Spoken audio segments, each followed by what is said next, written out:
I think that if we keep our eyes on the numbers are going to make us feel stressed out and out of control.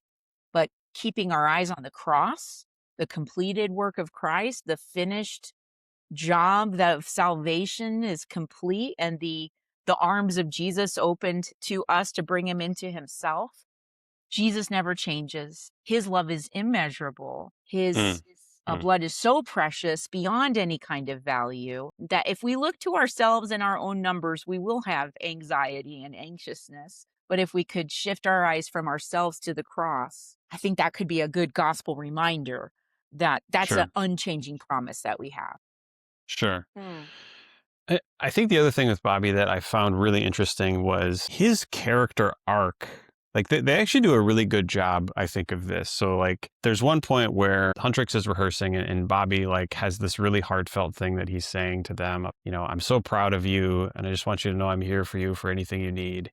And then they're like gone because they're off, fighting because the Han Moon is falling apart. And then after everything falls apart, we see Guima whispering to all these different people and telling them the various lies that they intake that are the hardest for them. And the lie that Guima tells Bobby is, you Mm. couldn't keep them together.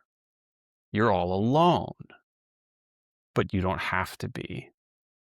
And so Guima tries to draw him into the Saja Boys concert where, you become part of this thing and it's not a good thing, but like it's getting at that aloneness that Bobby perhaps is feeling at the moment.